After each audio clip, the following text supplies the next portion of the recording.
You're listening, I almost said the coffee hour. Nope, wrong show. Restart.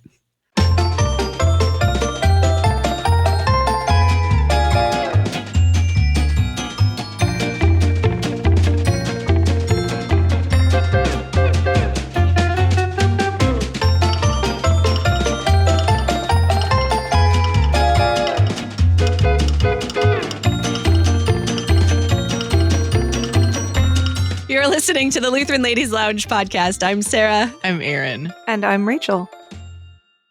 It's a book club wrap-up day. We have been waiting for this one for so long. I feel like, I don't think it's actually been any longer than any other book, but I read this book immediately when it was, when we thought about it before we even announced it. So I'm so excited. Rachel, what are we doing? We're doing Jane Eyre. Yes! For all of those who love your passionate vintage Gothic romance novels with a lot of theology in them. Yeah. This is the book for you. So originally written in 1840, published in 1847 by Charlotte Bronte under the pseudonym Currer Bell, because she didn't think she'd be accepted as a female author. Very quickly, she was accepted as a female author because this book was an absolute hit, and it continues to be a favorite today. It has a lot of perennial themes about how to overcome hardships in your past, how to learn to forgive, develop resilience, trust in God, make godly choices even when it costs you everything in the short term, and trust that, as happens in this wonderful book with a happy ending, that in the end, when you make those choices, it will work out, even in miraculous ways. And there are miracles that happen in this book. So this is Jane Eyre by Charlotte Bronte. I know, Sarah, you were brand new to this book and then sort of tore through it so quickly that you have forgotten a lot of it in the 3 months since you finished it. Yeah, that's pretty true. Well, so we'll just stick with vague general impressions as a newbie to this book. What did you think? I was super excited to read this. I think it had been on my some sort of list somewhere to read for a long, long time. I feel like I had started it once and I got not very far in or something, or I saw a movie. I don't know. I was introduced to it somewhere and I was like, I don't think so. This is no. And then I started reading it this time and I immediately loved it. And then it was an emotional roller coaster because the first part of the book is so dark. I'm like, I'm not prepared for this right now. I can verify the chat thread that the three of us have. We could follow Sarah's progress to the book as she is like, what's happening? What? No. It was a roller coaster. Can confirm. Yeah. And after a while, I had to be careful to just be very vague because Erin hadn't gotten to the parts that I had gotten to. So I had to be. I was like, no spoilers, Sarah. So I had to be very careful. And then I ended up just messaging Rachel at one point. Because I had to complain about something and I knew Erin wasn't there yet. So I didn't want to spoil it. So I did the audiobook. I loved the audiobook. It was very good. It was very long. I did buy a hard copy, and these days I am totally basing my hard copy purchases on the covers of books, and I am in my cloth-covered board hardcover book era. It's just, sorry, Taylor Swift reference. I don't even listen to Taylor Swift. Got that one. I'm very happy I bought the hardcover, though, because I could reference things as I was going, especially I don't even know how many pages of end notes, footnotes, or whatever in the back that explained a lot of the cultural context, which was really helpful. When I came across something that I figured I should know, or some of the French, it was really helpful. And it had a whole introduction at the beginning of the surrounding vibe of the book and all of the like feminism stuff and all of the Charlotte Bronte's pen name and all of the backstory of the book. So that was really helpful too, to just kind of understand a little bit more. So let's see. General things. Mr. Rochester makes me feel a little creepy. I don't know how I totally feel about him. The like magical stuff is just kind of like, okay, really? And then also I do remember when she finds that she's living with her cousins. I think this was the part I messaged you, Rachel, about. I don't know. Yeah. When she's like, oh, I'm related to you. I'm like, really? of all the people that she could find to live with, she happens to be related to them. I mean, come on. This feels a little unrealistic. I mean, it was fun, but not the insane wife in the attic. That part didn't feel that felt normal, but finding random cousins in the middle of countryside feels a lot more unbelievable than having an insane wife hidden away in your attic for some reason. I don't know. That's an important point to bring up. You talk about the vibe around this. This is a Gothic novel. But it's a twist on the Gothic novel. I mean, a Gothic novel is when things happen that are uncanny. These are the dark, stormy night kind of things. You could almost say that they are early forebears of magical realism as a genre, but this is less magical realism and more miraculous realism or providential realism. Yeah. There's a lot of an understanding that she is completely at the mercy of God in all of these things that are happening. Yeah. And that it really is God who works it all out in the end. Yeah. God who puts her on the doorstep of her only living relatives. Right. Come on. And so there's a lot of provenance here. Yeah. That's true. I do love her when she's in her teaching, when she's doing all of her teaching and she is just in her element, doing something that she loves to do. That was a fun part. My favorite, and this is such a detail, but my favorite part was when I realized that the name St.John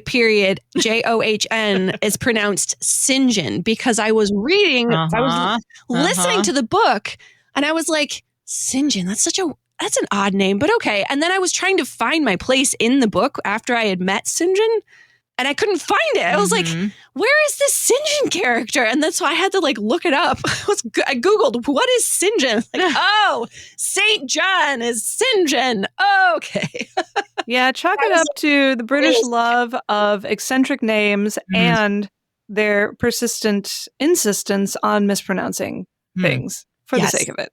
That was a wild realization to me to finally figure out which character that was. Because I thought I was still waiting for St. John to show up. And I had already met him 5 chapters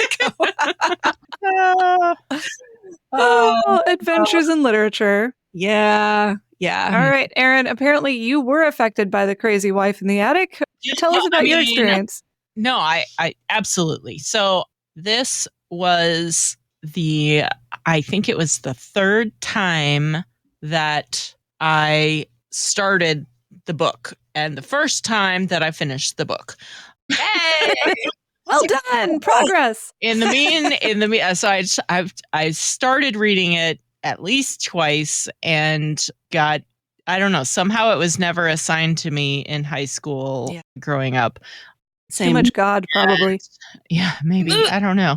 I was in a small town. We were fine with God. Oh, okay. So, but I know I watched a BBC production of it at one point.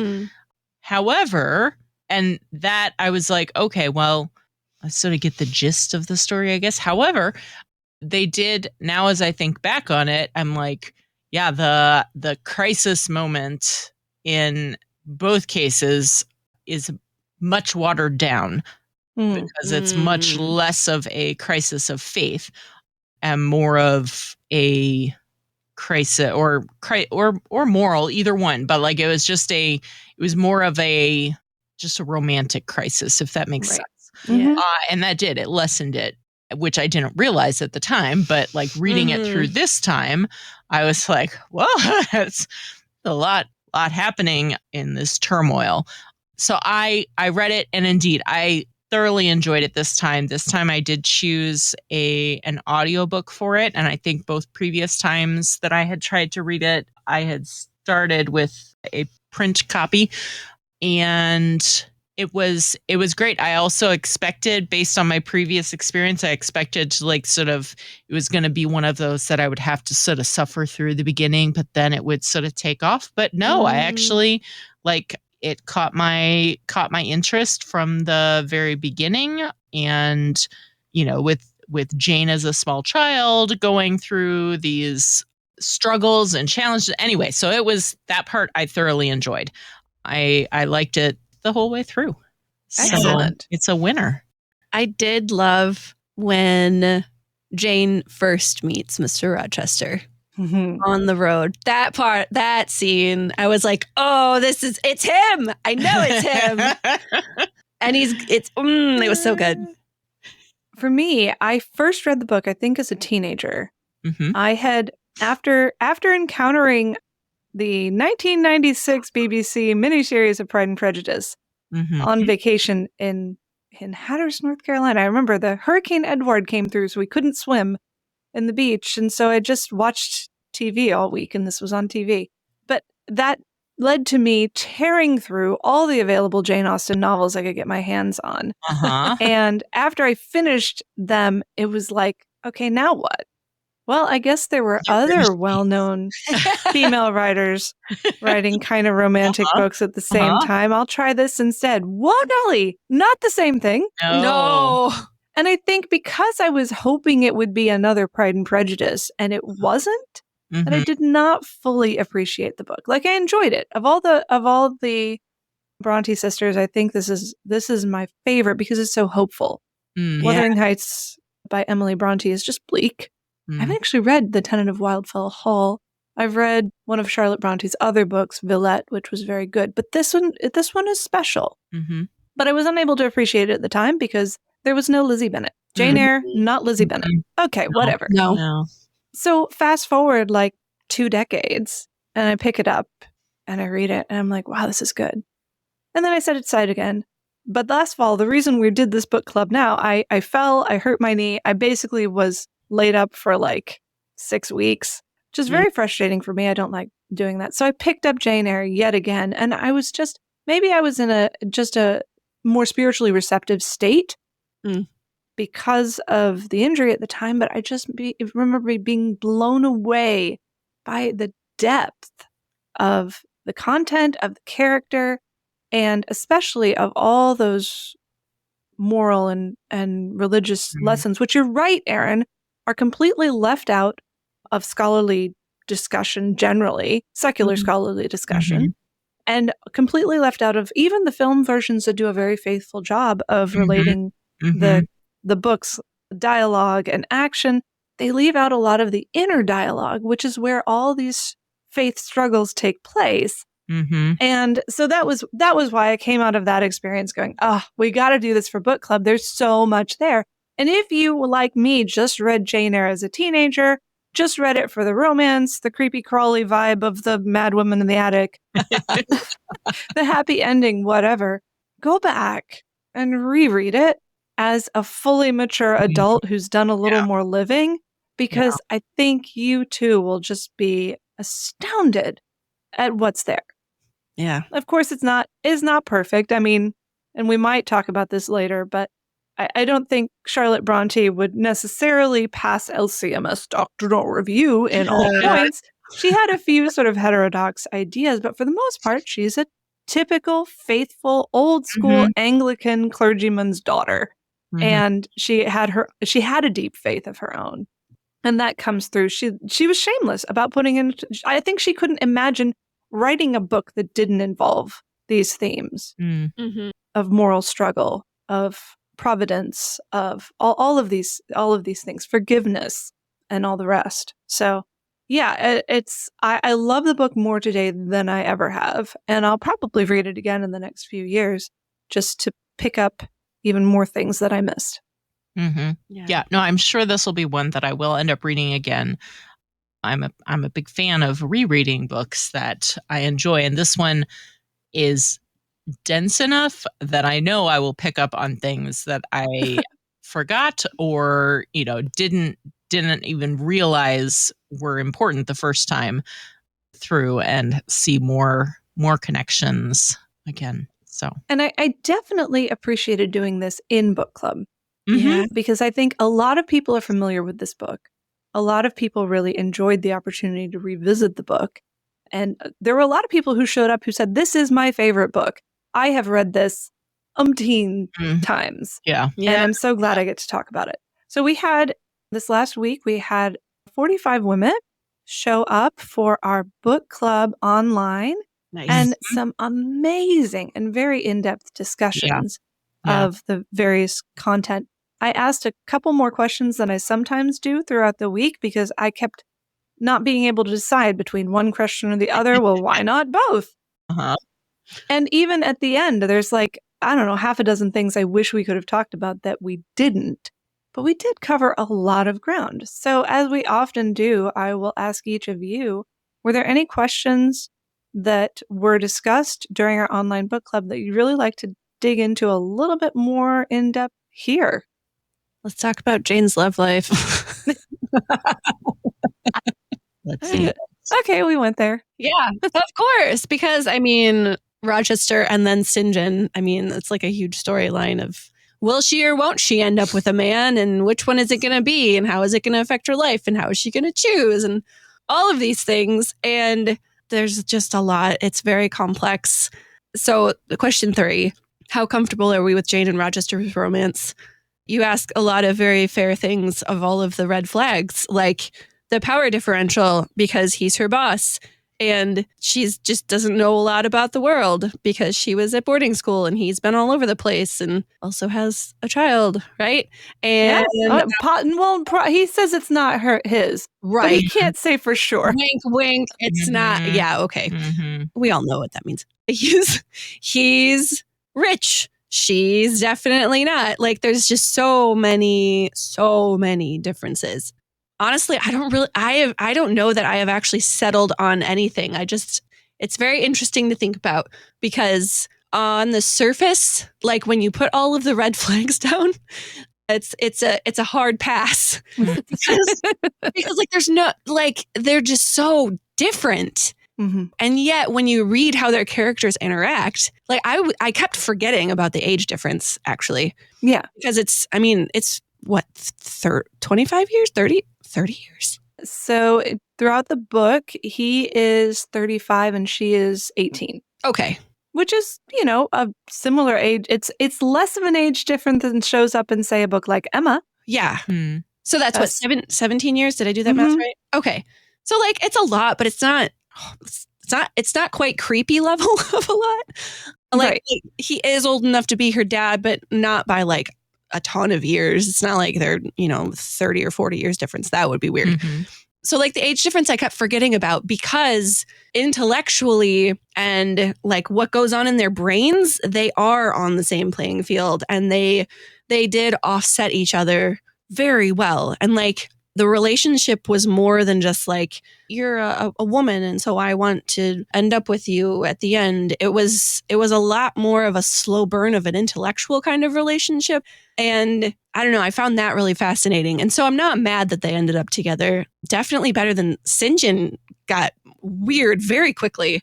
And when he proposed to her and wanted her to go on the mission field with her as his wife. And that whole thing was just like, even though he knew it would probably kill her. Yeah. Like he knew that.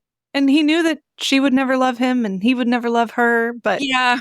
And she offered to go as his secretary. And he's like, no, that's a bad look. You should be my wife. Yeah. I mean, it's just like that was just tacky. By the way, sorry, I didn't say this earlier.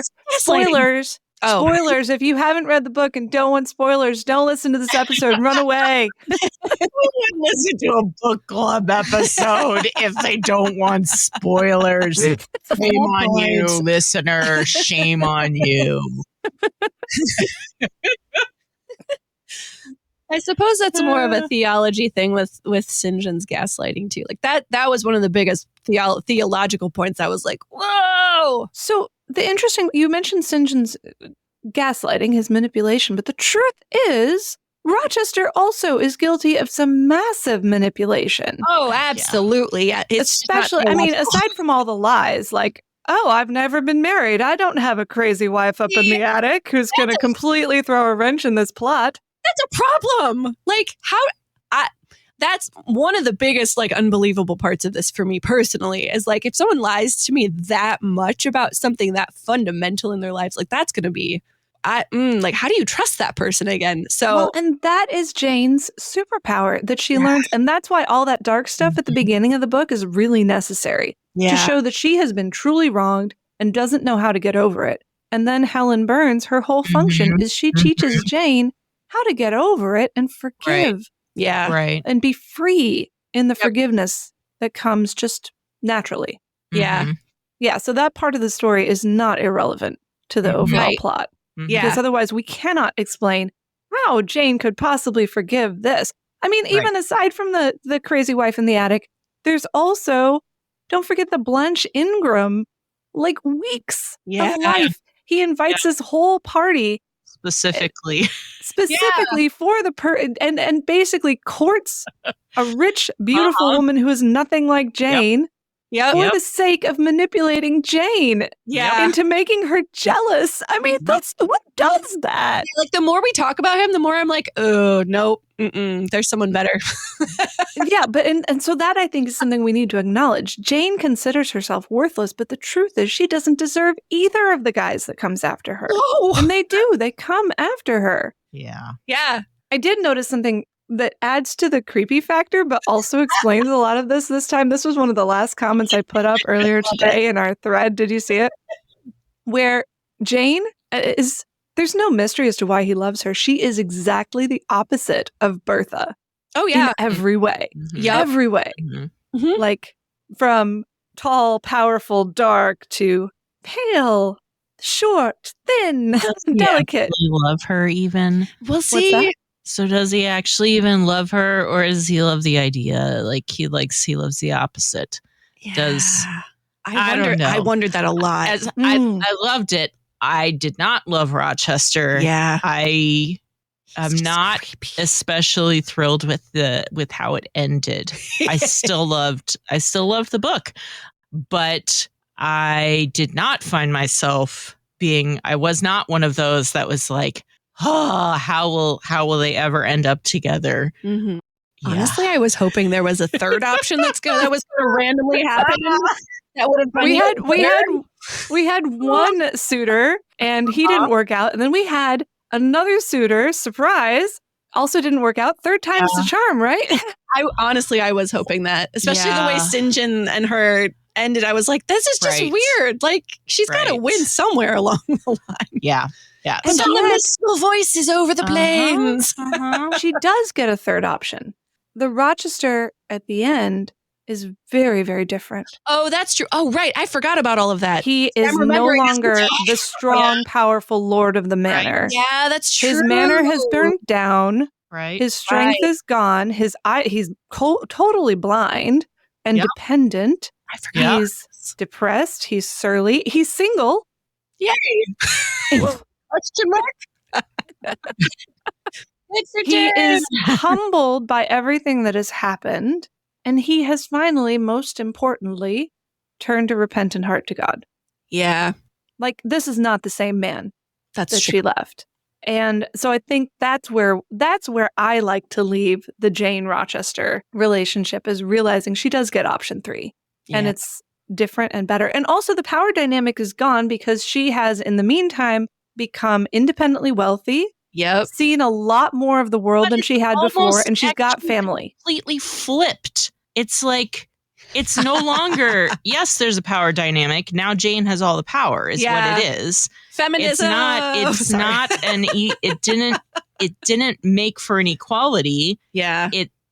It flipped it. It Yeah. completely Well, reversed it. don't get him wrong. Rochester's still filthy rich. He's just True. depressed and living in his second home. Oh, poor guy. But yeah, there is this sort of making the rough places plain in this, where Jane is raised up, where she had no family, she now has family. Mhm. Where she had no Yeah. money, she now Yeah. has money. When she had no real life experience, well, now she really does.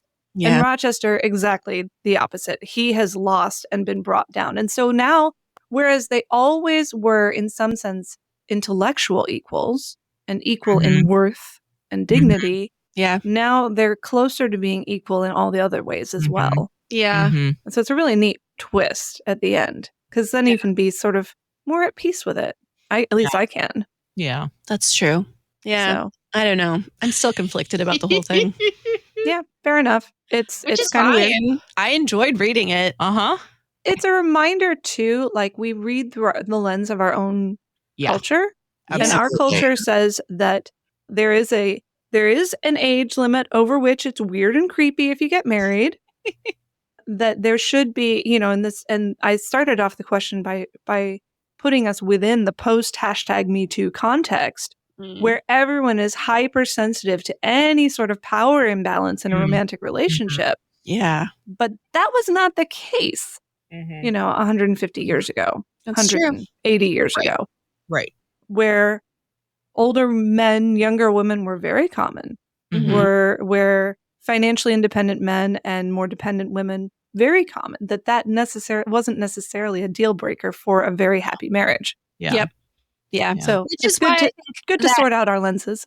that intellectual compatibility really came through strongly. And that didn't change. Like they were still the same intellectually compatible people by the end of the book. Yeah. So like that part doesn't make me mad because it's nice to have, your life, the person you spend your life with, it's good to have that intellectual compatibility too. So. And that I think is created both by the fact that Jane is extraordinarily sensitive and mature beyond her years. Yeah.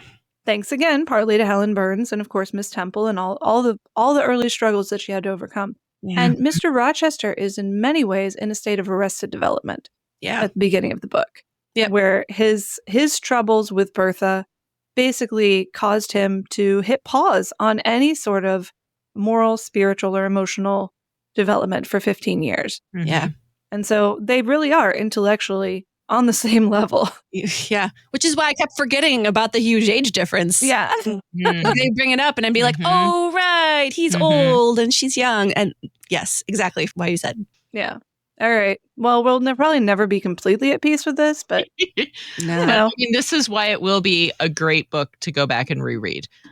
Because like first take, and then I'll be like looking for more of the stuff to see where do I see it? I will say rereading the book as a middle-aged woman is one big thing has been removed because when I was a teenager, I was like, dude, he's so old. And now I'm like, 35 is not old. No.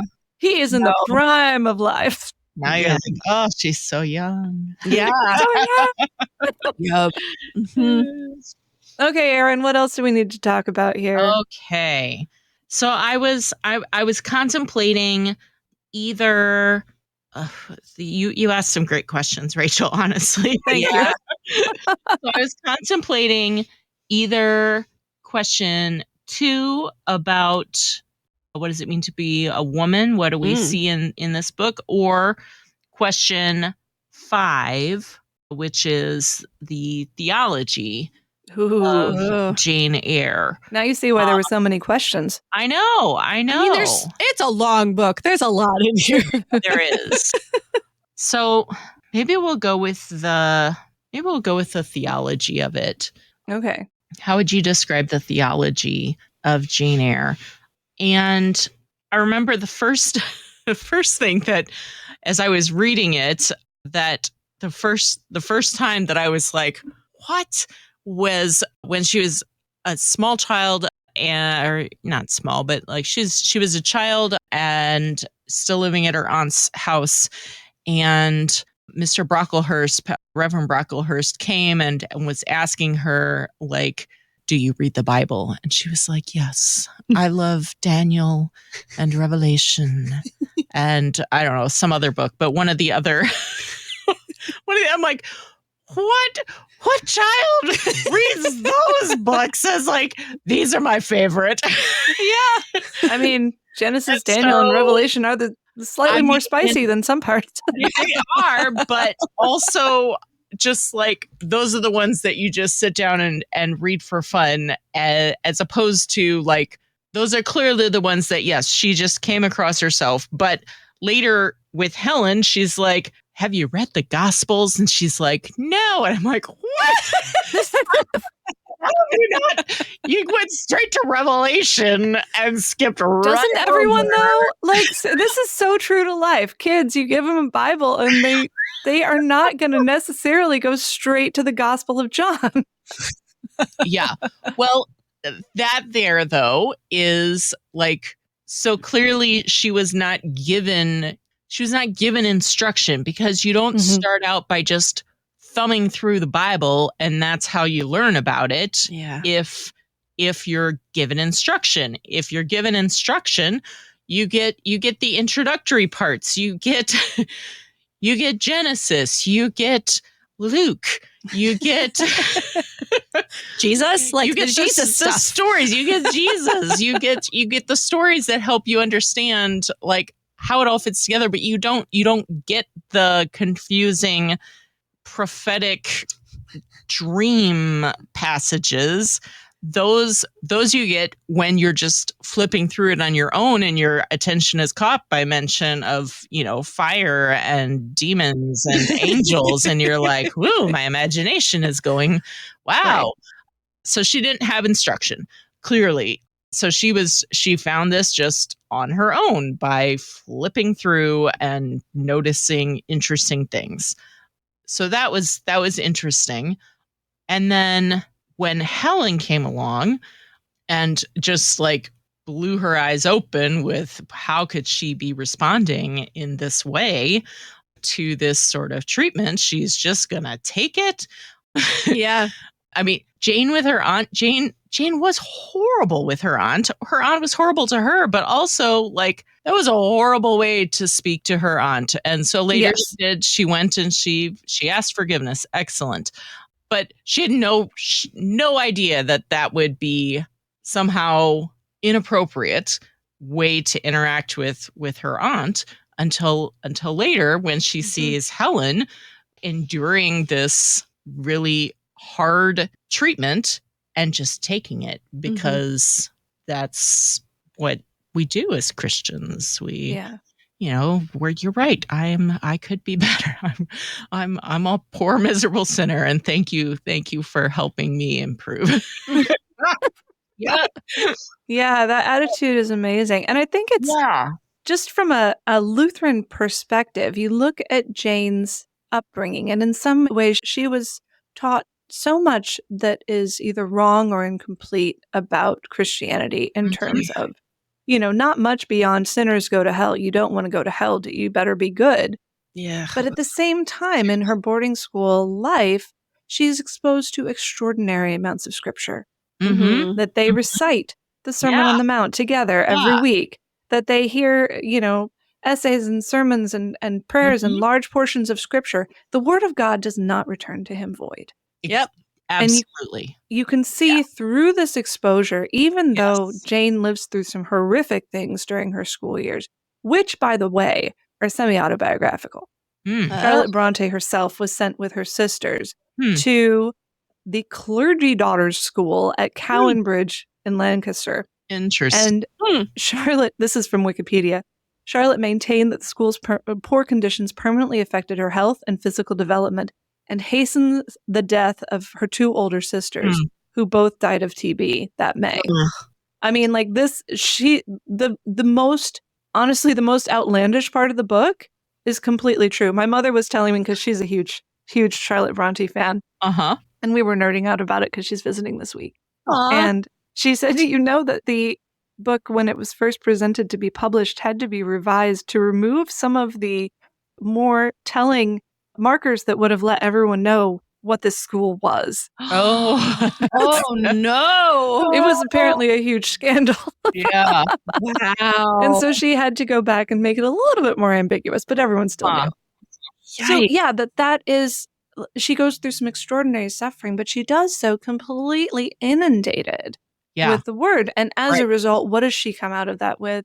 A sense of resilience, of hope, of trust, of moral backbone, and this amazing superpower, this ability to forgive people who do not want to be forgiven, do not deserve to be forgiven.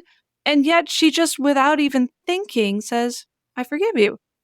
So something went right in her upbringing that is pretty amazing. Yeah. With the whole, like, when the reveal came, the impression I have, the reveal of Bertha as the wife, the impression I have is that, and I'll look at this when I read it again, is that essentially Jane forgave Rochester immediately. Yeah. Like there she absolutely did. There wasn't Yeah. even like a time of like just the bleeding betrayal hurt sort of thing. She moved right to forgiveness. Yeah. And then the main grief she had was, I cannot stay here. Mhm. Not you made me leave, but I cannot stay here, and I'm completely sorrowful that I have to leave you, and I'm so sad to be grieving that loss. No sense of because of what you did. Yeah.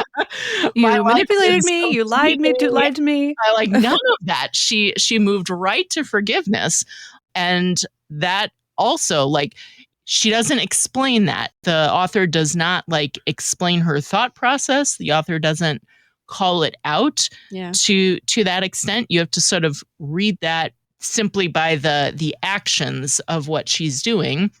She does give us a lot of her other thoughts, and it's never on I have been betrayed, I've been wronged. None of that. And so that, for as much as the book does often feel heavy on law and more morals, you get, when you read in between the lines, you can see that that's only because of the steadfast faith that she has that's supporting her and allowing her to move on in this with grace and dignity and Yeah. And I think there is a lot of law, especially when her relationship with Rochester comes temporarily crashing to an end, because that's exactly what is needed in that situation. Absolutely. Yes. You know, he keeps asking her, "Well, run away with me. Right. We'll live like man and wife, even though I can't marry you for real." And she's like, "I can't. I just can't." Like, how many women have lived through that exact conversation? Yeah. And I love this part right before they part, and he says, "Are you going to leave me?" And she goes, "Yeah. Yep, I'm going to leave you." Yeah. And he says, "What shall I do, Jane? Where turn for a companion and for some hope?" Yes. She says, "Do as I do. Trust in God and yourself. Believe in heaven. Hope to meet there again." "Then you will not yield?" "No." "Then you condemn me to live wretched and die accursed?" His voice rose. "I advise you to live sinless, and I wish you to die tranquil." Yeah. Like, this is Jane Eyre. This is why we love her. This is why he loves her. I know. Because he needs this. Incredible. He doesn't. I could. He doesn't want to let it go. I wish to die tranquil. Thank you, Jane. But throughout that conversation, like, even think about her concern for Blanche Ingram, her snooty, soulless rival, where she says, "Are you sure Blanche wasn't hurt by you pretending to be in love with her for all that time?" And he's like, "Oh yeah, she's fine." "Are you sure?" Like, Jane has such a heart of compassion for, again, people who don't deserve it. Yeah. But they're the people, you talk about Lutheran concept of vocation, they're the people God has put in her life. Yeah. And those are the people she serves, those are the people she loves and offers forgiveness to when they need it. Yeah. Which is always. Yeah. I mean, you see it also in her like immediate, it doesn't appear that she had the author doesn't tell us any other considerations she gave, but when she received the inheritance, she was immediately like, "Oh, I'm sharing this with my cousins." And they're like, "No, you can't." She's like, "Yeah, watch me. I already did." This is exactly what I would do. I would share this immediately. And he's like, no, you should stop a moment and think about it. No. This is what I want. You're being a silly woman. This is who I am. Yeah. And then there's that great scene where she is like just at the end of her strength in the rain on St. John's doorstep. And he is, creep that he is, standing in the background, watches Hannah turn her away from the door, listens to that conversation, watches her a while longer, and there she is. She's just sitting there, and she says out loud, because she doesn't think anyone was listening, "I can but die, and I believe in God. Let me try to wait his will in silence." she doesn't think anyone hears her but God. Mm-hmm. And St. John, of course, hears her. He's like, oh, okay, I guess she's on the up and up. Let's get you in and get you better. You're not a beggar woman after all. You know? That's like... Yeah. But yes, because think about what kind of faith it would take to walk away from the only man you've ever loved, the only home you have, every bit of money, all of your possessions, your future. She's not taking a reference away with her because she doesn't want to be found. She doesn't want him to know where she is. So she can't easily just move into other employment. She's losing her job. She has no family. She has nothing. Yeah. And to walk away from all of that when he promised her, you know, a really cushy life as his mistress. Yeah. But to say, I can't go against the will of God here. I just have to go and trust that he will somehow take care of me, somehow make this all work out. And so I see a lot of Romans 8:28 here. We all know that all things work together for good because in Jane's life, it actually happens. Yeah. And that's why I think the providential realism is a really, really fun reminder that even though we think we know exactly what's going to happen, that we can be really surprised sometimes. Yep. That checks out. So this isn't on the theology topic. This is probably moving back to Sarah's, the romance topic, but it just occurred to me that Rochester did this whole thing with poor Blanche Ingram specifically to make Jane jealous. And then she absolutely did the same thing to him. Oh, yeah. She was recounting her time with the Rivers. Yeah. She was really leaning into it. Yeah. But that was like 2 days, not like 6 weeks. Yeah, absolutely. Yeah. But, you know, we talk about that power imbalance being absolutely, you know, evened out. And that's one example of it. That's true. Yeah. Can I tell you the thing that annoyed me the most, though, other than St. John? And this is just Jane's character and maybe shows character flaws of my own. But when Rochester is trying to like get her a wedding dress and get her jewels and all of these things, and she's just refusing everything. And I'm like, Jane, let him love you. Like, come on.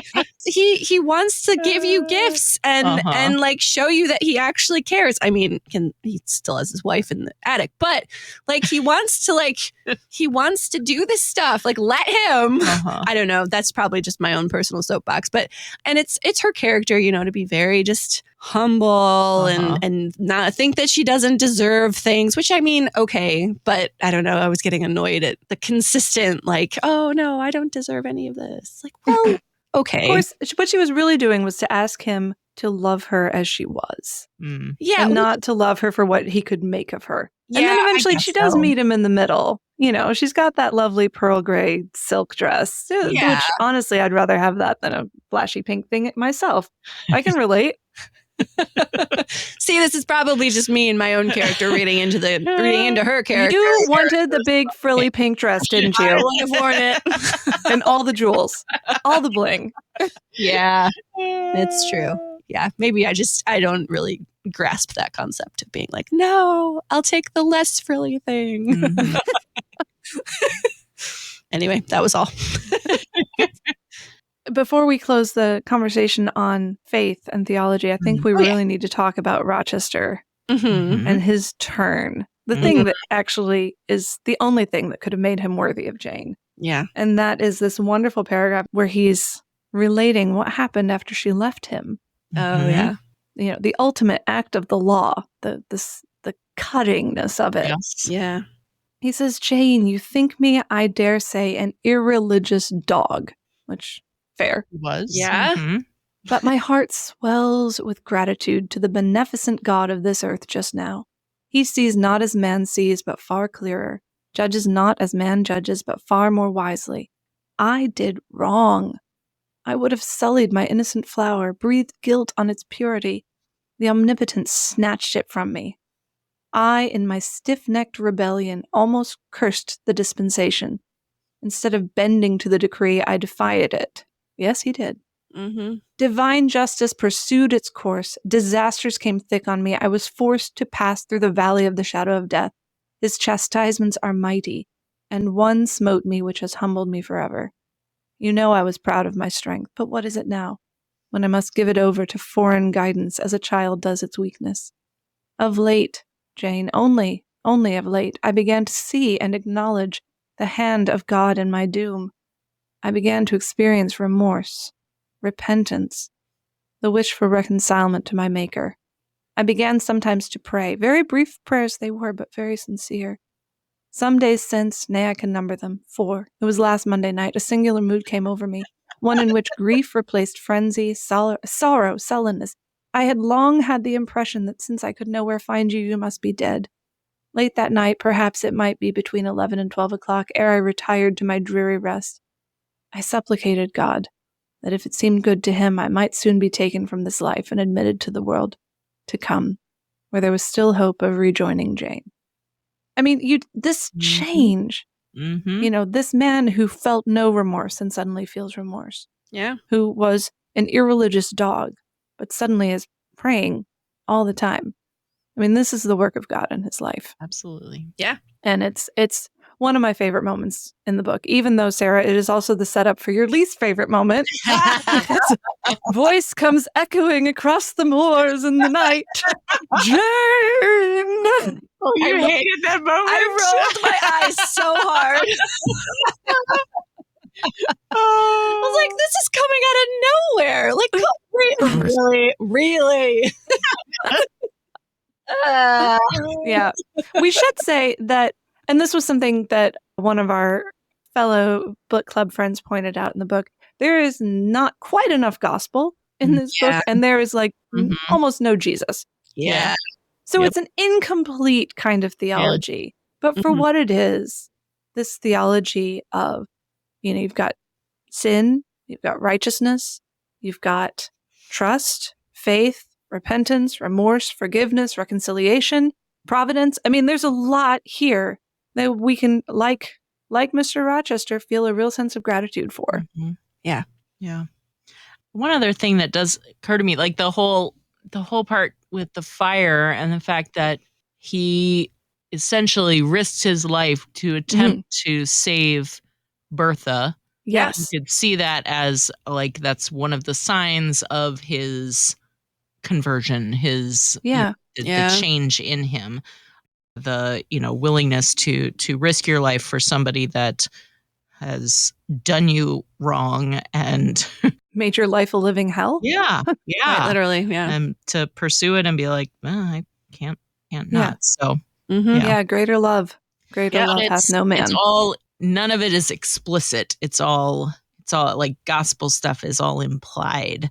And this one you have to read for it. You don't get it set out clearly.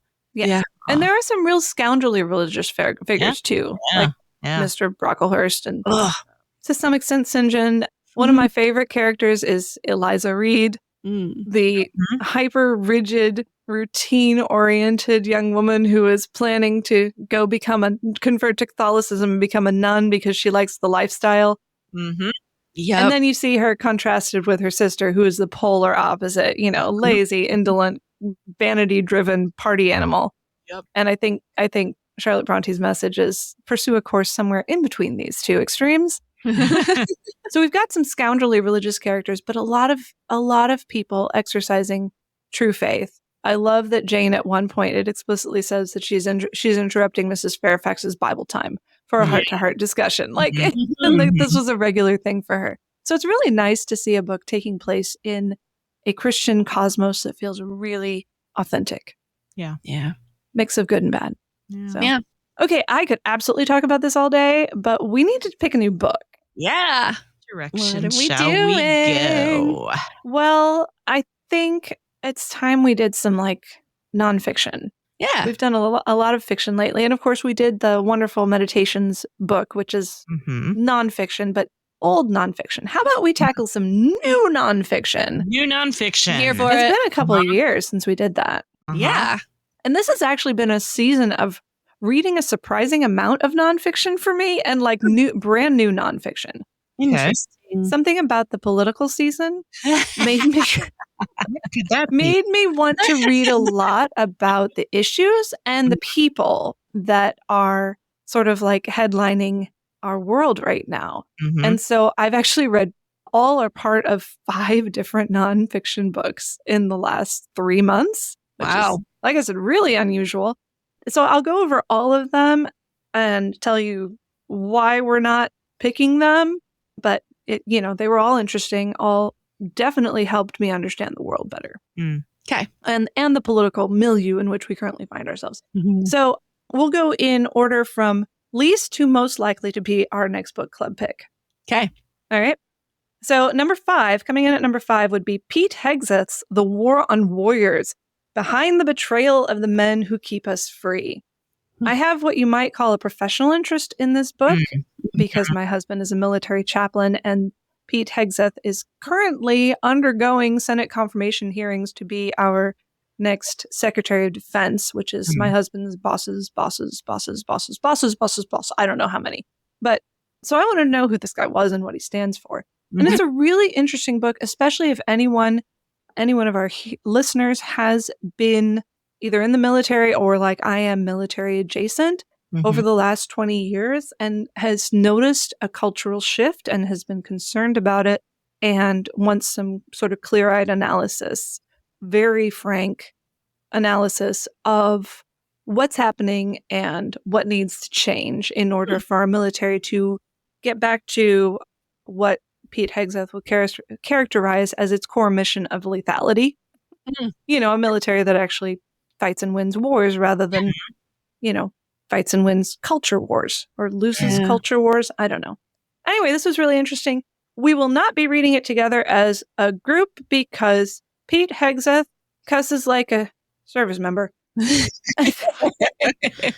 And I found his use of language highly distracting in parts of the book. And so I would not necessarily recommend it to our younger audience members. But like I said, if you, like me, have a professional interest in the past, present, and possibly future state of our military, this is a good place to start.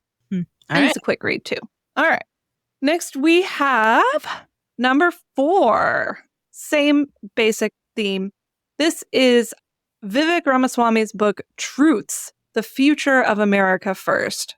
So this was one that I read at the recommendation of my mother, and she actually bought it as a gift for my son, who's a government major.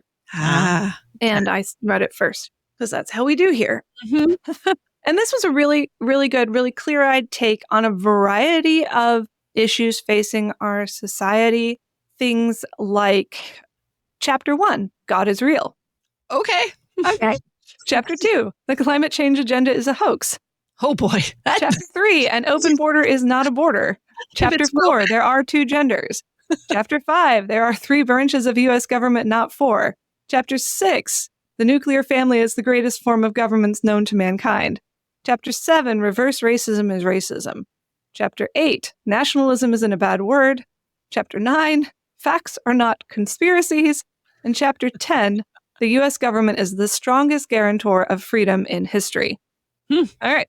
So, like I said, a wide-ranging book on a variety of contemporary issues. But you see Vivek Ramaswamy as a voice that is very close in, though not as close as he was 2 weeks ago, to the core of leaders who are currently working to correct what many, including me, feel are some excesses in our governmental system. And so whether you agree with this platform or not, it's really helpful to be able to read about it and understand it from the inside. Yeah. And that's where a book like this is really helpful. Because as far as I know, President Trump himself has not authored a book of this kind. So we have no ability to peer inside his own brain in the same way. So a really interesting read. Number 3, speaking of the Trump administration, I finally, after like 8 years of planning to read it, got around to reading J.D. Vance's Hillbilly Elegy, which is a beautiful book. It would be a great book club book if we're looking for really interesting things to talk about.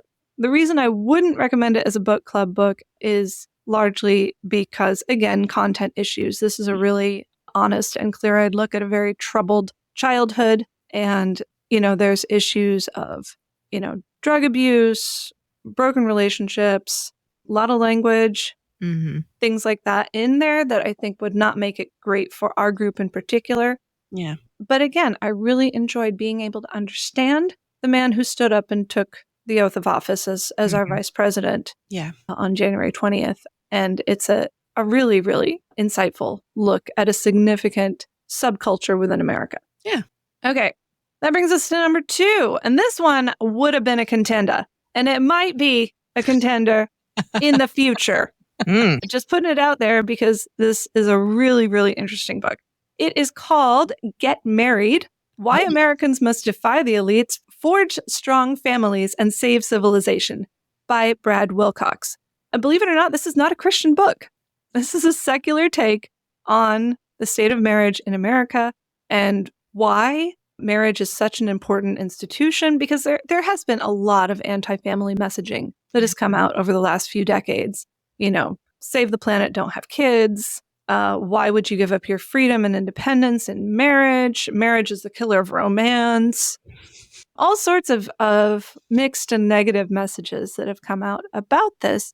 And yet, I think Brad Wilcox very helpfully points out all of the old wisdom and the new science that are really reinforcing what we would consider just a biblical view of how the world works best. Yeah. So that one's a really good one. I've only read 3 chapters in it so far because my oldest daughter stole it, and I am apparently allowed to finish it when she's done with it. So, so that's a great one. What I read of it is amazing, and I look forward to finishing it at some point in the future. Which brings us, drumroll please, Here we are. to the book we are actually going to be reading together. And we all decided on this like a while ago because we were like, that sounds cool. We need to read A that. little disingenuous. What's that? The whole lead up of here's books we considered but aren't doing, and here's why we're not doing, because we already picked our book. I know. I just wanted to give you something a little bit more meaty and substantive than just here's our book. Have a nice day. No, Bye, guys. I appreciate it. You gave some great ideas for people that might want to do additional reading on their own. Yeah. Oh, yeah. We'll call them bonus reads. Yes. Yeah. Yeah. But this one is our actual book club book. And you're right, Erin. We totally picked this book pretty much before I even read any of the other books. That was a while ago. Okay, so here it is. We are going to be reading together a newish book called The Anxious Generation. How the Great Rewiring of Childhood is Causing an Epidemic of Mental Illness. This is by Jonathan Haidt, and it's available wherever you get your books. This is not one you're going to have to look far to find. Yeah. It's available in Kindle and audio and probably on all of your favorite library sites. It's everywhere, and a lot of people are talking about it, but we want to talk about it too. Yep. So, Sarah, you were the one who originally recommended this book to us. Tell us why you popped it into our discussion thread and said, hey, we need to read this book. Right. Mostly because my very close, trustworthy friend was reading it, and she kept sending me screenshots, and she's like, you guys have to do this book because it is so good and is so applicable and talks about so many things. And she was already implementing some of the stuff that it was saying about screen time and kids. And even for adults, like even if you don't have kids, there are things that make sense about how we view screens in our lives and technology in general, and just how we kind of just tend to go along with how we always do things, and how much this phone literally stays glued to my side all day. And that's really not actually good for me. So I think it's going to be a bit of, it might make you rethink some things, but I think that's okay because if you are like me in the trenches with kids, you've already been rethinking things. Yeah. In fact, a lot of what I've seen in the book so far sort of corresponds to some heavy thinking I was doing several years ago and some changes we were making even then. Yeah. So I'll save that information for when we talk about the book in a couple of months. Right. Yeah. But this is one of the number one cultural topics that we have got to deal with in this generation. Yeah. Because let's see, what does the subtitle say? It's causing an epidemic of mental illness. Yeah. That.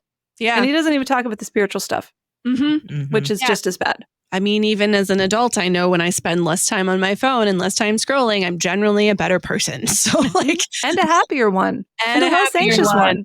Yeah. I mean, it depends what I'm doing on my phone. So there is some nuance as an adult to ask questions about what I'm doing. But in general, like if I'm doing Duolingo and learning Portuguese, like that's fun. But I'm still staring at my phone, which is not great. If I'm scrolling Facebook and finding all these terrible reels about health problems that are dumping my mental health down the drain, that is bad. So there may be some nuance, but I think it'll be really good to just take a good hard look at these things in our lives, because I don't think that's ever really a bad thing. We're already wanting to talk about it now, and we haven't even finished the book. So stop it. Press pause on this conversation, which is going to be very excellent and needful. And we'll have our next book club. I think we usually have the spring one in April, so watch for that when the time comes. April-ish. Sarah, you probably have a more exact date. Yeah. Anyway, about 3 months. Get the book now. You have time to read it. I'll try to remind you a little bit more ahead of time when we get closer to the actual book club time. When the time comes, we will have a book club discussion in the Lutheran Ladies Lounge Facebook group. Yep. If you have never been to one of these, they're great. They're easy. They're unlike most of the stuff you do on screens. This shouldn't add to your anxiety. So the way this works is you click through to our event page and you just RSVP going. There is no event. It's just a page that we can set up, and then all the conversations take place in the comments on the page, where I will post prompts and discussions and everyone gets to chime in. We're open for business for like 5 days. You have all that time to get in there, think through the questions, offer your own answers, read other people's answers, respond to other people's answers. And it's a really fun and low stress format for doing our book club. If you've never done one before, make this the one. It's going to be a great book. As it stands right now, that episode is scheduled to drop April 11th, which means book club in the group would be March 30th through April 4th. We'll see. Great. If that changes. But as of right now, less than 3 months. Yeah. As of right now, because of where Easter falls, and we didn't want to do book club during Holy Week because that would be weird. So it's a little early. Well, I'll see you at the end of March then with The Anxious Generation by Jonathan Haidt. Back to you, Sarah. Thanks, Rachel. I'm really looking forward to this one. I think every day on my social media, there's something new on screens and a video that keeps circulating about this experiment that a school did. And they took their phones away and the kids were magically happier after a little while. So you've got your details. We will have everything in our Facebook group. You can join us there, the Lutheran Ladies Lounge on Facebook. Also on our Instagram page at Lutheran Ladies Lounge. You can find all of our episodes at kfuo.org/Lutheran Ladies Lounge, or on your favorite podcasting app, or on the KFUO radio app. You're listening to the Lutheran Ladies Lounge podcast. I'm Sarah. I'm Erin. And I'm Rachel.